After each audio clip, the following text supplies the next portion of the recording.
Kalak rounded a rocky stone ridge and stumbled to a stop before the body of a dying thunderclast. The enormous stone beast lay on its side, rib-like protrusions from its chest broken and cracked. The monstrosity was vaguely skeletal in shape, with unnaturally long limbs that sprouted from granite shoulders. The eyes were deep red spots on the arrowhead face, as if created by a fire burning deep within the stone. They faded. Even after all these centuries, seeing a thunderclast up close made Kalak shiver. The beast's hand was as long as a man was tall.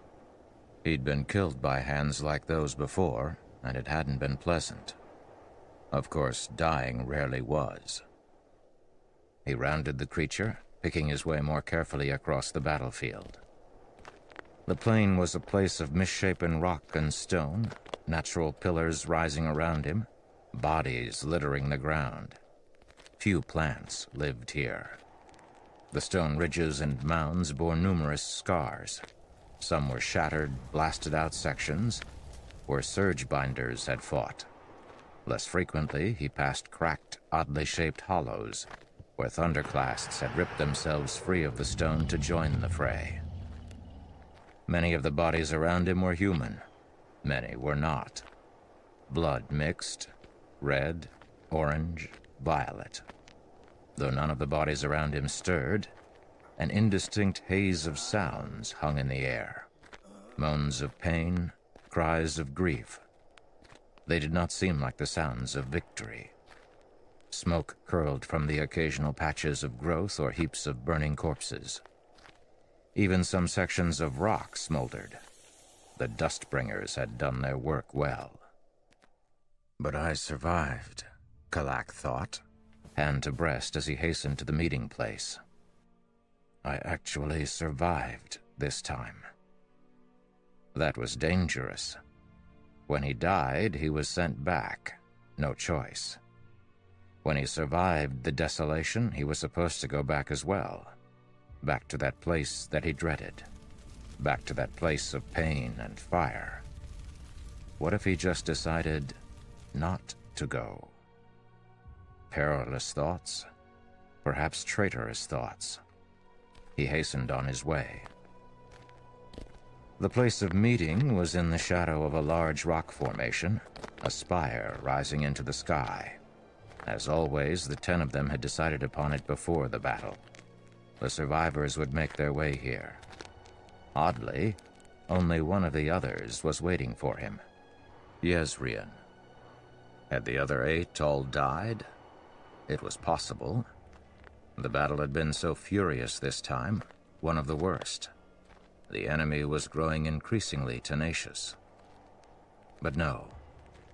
Kalak frowned as he stepped up to the base of the spire. 7 magnificent swords stood proudly here, driven point first into the stone ground. Each was a masterly work of art, flowing in design, inscribed with glyphs and patterns. He recognized each one. If their masters had died, the blades would have vanished. These blades were weapons of power beyond even shard blades. These were unique, precious. Yezrian stood outside the ring of swords, looking eastward. Yezrian? The figure in white and blue glanced toward him. Even after all these centuries, Yezrian looked young, like a man barely into his 30th year. His short black beard was neatly trimmed, though his once fine clothing was scorched and stained with blood. He folded his arms behind his back as he turned to Kalak. "What is this, Yezrian?" Kalak asked. "Where are the others?" "Departed." Yezrian's voice was calm, deep, regal. Though he hadn't worn a crown in centuries, his royal manner lingered. He always seemed to know what to do. "You might call it a miracle. Only one of us died this time." "Talonel," Kalak said. His was the only blade unaccounted for. "Yes. He died holding that passage by the northern waterway." Kalak nodded. Talon had a tendency to choose seemingly hopeless fights and win them. He also had a tendency to die in the process. He would be back now, in the place where they went between desolations, the place of nightmares. Kalak found himself shaking. When had he become so weak? Yezrian, I can't return this time. Kalak whispered the words, stepping up and gripping the other man's arm. I can't. Kalak felt something within him break at the admission. How long had it been? Centuries, perhaps millennia of torture. It was so hard to keep track. Those fires, those hooks, digging into his flesh anew each day, searing the skin off his arm, then burning the fat, then driving to the bone. He could smell it. Almighty, he could smell it. Leave your sword, Yezrian said. What? Yezrian nodded to the ring of weapons. I was chosen to wait for you. We weren't certain if you had survived. A decision has been made. It is time for the Oathpact to end.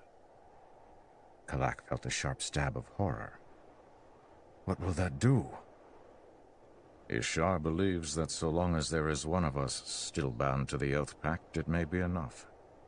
There is a chance we might end the cycle of desolations. Kalak looked into the immortal king's eyes. Black smoke rose from a small patch to their left. Groans of the dying haunted them from behind. There, in Yezrian's eyes, Kalak saw anguish and grief, perhaps even cowardice. This was a man hanging from a cliff by a thread. Almighty above, Kalak thought. You're broken too, aren't you? They all were. Kalak turned and walked to the side, where a low ridge overlooked part of the battlefield. There were so many corpses, and among them walked the living. Men in primitive wraps carrying spears topped by bronze heads. Juxtaposed between them were others in gleaming plate armor. One group walked past, 4 men in their ragged tanned skins or shoddy leather joining a powerful figure in beautiful silver plate. Amazingly intricate. Such a contrast. Yezrian stepped up beside him. They see us as divinities, Kalak whispered. They rely upon us, Yezrian. We are all that they have. They have the radiance. That will be enough. Kalak shook his head. He will not remain bound by this. The enemy, he will find a way around it. You know he will. Perhaps. The King of Heralds offered no further explanation. And Taln? Kalak asked. The flesh burning, the fires, the pain over and over and over. Better that one man should suffer than 10, Yezrian whispered. He seemed so cold, like a shadow caused by heat and light falling on someone honorable and true, casting this black imitation behind. Yezrian walked back to the Ring of Swords. His own blade formed in his hands, appearing from mist wet with condensation. It has been decided, Kalak. We will go our ways, and we will not seek out one another. Our blades must be left. The Oathpact ends now. He lifted his sword and rammed it into the stone with the other 7. Yezrian hesitated, looking at the sword, then bowed his head and turned away, as if ashamed. We chose this burden willingly. Well, we can choose to drop it if we wish. What do we tell the people, Yezrian? Kalak asked. What will they say of this day? It's simple, Yezrian said, walking away. We tell them that they finally won. It's an easy enough lie. Who knows? Maybe it will turn out to be true. Kalak watched Yezrian depart across the burned landscape. Finally, he summoned his own blade and slammed it into the stone beside the other 8. He turned and walked in the direction opposite from Yezrian. And yet he could not help glancing back at the Ring of Swords and the single open spot, the place where the 10th sword should have gone. The one of them who was lost, the one they had abandoned. "Forgive us," Kalak thought, then left.